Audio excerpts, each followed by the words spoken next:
தாய் தயாளுவை சந்தித்ததை தொடர்ந்து சகோதரி கனிமொழியையும் வியாழனன்று அழகிரி சந்தித்து பேசினார்.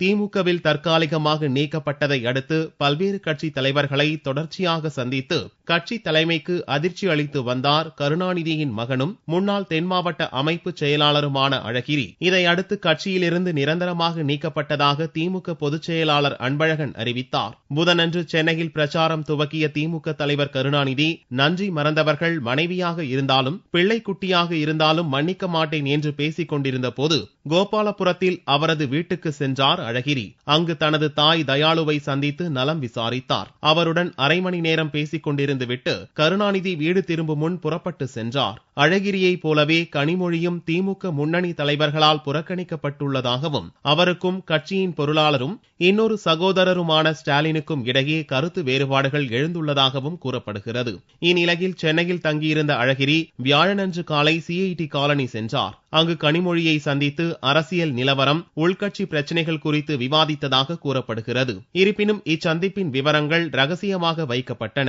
நீக்கத்துக்கு பின் குடும்ப உறுப்பினர்களை அடுத்தடுத்து அழகிரி சந்தித்து வருவது திமுகவில் இன்னொரு பரபரப்பு சூழ்நிலையை ஏற்படுத்தியுள்ளது.